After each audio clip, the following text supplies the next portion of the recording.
আর একটা ইনফরমেশনের জন্য আমি বলে রাখি মাননীয় মন্ত্রী মহোদয়কে যে যে বিকাশ বা নগদ নাম্বার দেওয়া থাকে, অনেক সময় দেখা যায় নাম থাকে আব্দুর রহিমের, কিন্তু বিকাশ বা নগদ নাম্বার দেওয়া থাকে মেম্বার সাহেবের বা চেয়ারম্যান সাহেবের। এটি অন্য প্রসঙ্গ। মাননীয় মন্ত্রী, একটা প্রশ্ন।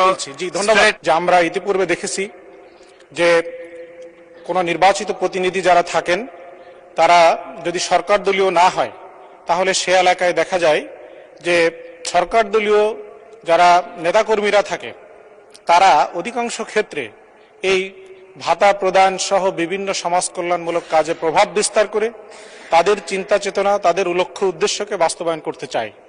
দেখা যায় জনপ্রতিনিধি, নির্বাচিত জনপ্রতিনিধি সেখানে শুধুমাত্রই একটি সিম্বলিক কায়দায় বসে থাকে। তা আমরা এক বৈষম্যহীন বাংলাদেশ গড়ার জন্য হাজার হাজার মানুষের জীবনকে আমরা ত্যাগ করেছি, হাজার হাজার মানুষ আহত হয়েছে। তা আমার প্রশ্ন যে বর্তমান সরকার কি এই ব্যাপারে পদক্ষেপ নিয়ে এই বৈষম্য দূর করে যারা প্রকৃত অর্থে জনপ্রতিনিধি তাদের মাধ্যমেই জনগণের সেবা জনগণের কাছে দোরগোড়ায় পৌঁছে দিবে কিনা?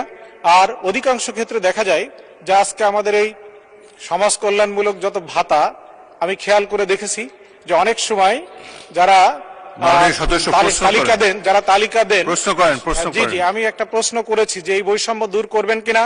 আর একটা ইনফরমেশনের জন্য আমি বলে রাখি মাননীয় মন্ত্রী মহোদয়কে যে যে বিকাশ বা নগদ নাম্বার দেওয়া থাকে, অনেক সময় দেখা যায় নাম থাকে আব্দুর রহিমের, কিন্তু বিকাশ বা নগদ নাম্বার দেওয়া থাকে মেম্বার সাহেবের বা চেয়ারম্যান সাহেবের। এটি অন্য প্রসঙ্গ। মাননীয় মন্ত্রী, একটা প্রশ্ন। জি ধন্যবাদ। প্রশ্ন করবেন মাননীয় প্রতিমন্ত্রী।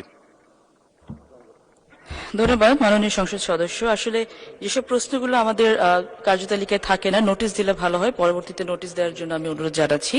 আপনার প্রশ্নটা আমি অ্যাড্রেস করছি এভাবে যে প্রথম কথা হচ্ছে আমাদের বর্তমান সরকার আমরা চেষ্টা করেছি সকল প্রকার স্বজনপ্রীতি এবং সকল ধরনের যে প্রবলেমসগুলো এর আগে ইররেগুলারিটিসগুলো এর আগে ডিস্ট্রিবিউশন লেভেলে হয়েছে এগুলোর ঊর্ধ্বে উঠে গিয়ে কাজগুলো করার, যেটা অনেক বড় একটি উদাহরণ হচ্ছে আমাদের ফ্যামিলি কার্ড। সো বিগত সময়গুলোতে আমাদের বিটার এক্সপিরিয়েন্স অনেক আছে, বিগত সময়গুলোতে আমাদের না পাওয়া অনেক আছে, কষ্ট অনেক আছে। আমরা সেখান থেকে বেরিয়ে একটি উন্নত বাংলাদেশ, সবার জন্য বাংলাদেশ গড়তে চাই। সেক্ষেত্রে আমরা অবশ্যই এই স্বজনপ্রীতির ঊর্ধ্বে উঠে গিয়ে একটি সমতা বজায় রেখে প্রত্যেকের জন্য যেন আমরা বেনিফিটগুলোকে দিতে পারি সেই ব্যবস্থা আমরা অবশ্যই করার চেষ্টা করব ইনশাআল্লাহ, সেদিকে আমাদের নজর থাকবে।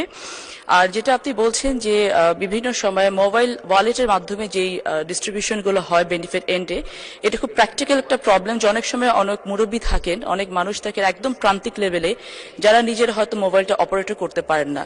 তিনি হয়তো তার ছেলে অথবা নাতি কারো নামে ওই মোবাইল নাম্বারে যারা যখন দিয়ে দেন তখন যিনি টাকাটা উইথড্র করছেন তখন হয়তো ওই জায়গাটাতে গিয়ে কিছু অ্যানোমেলি হয়।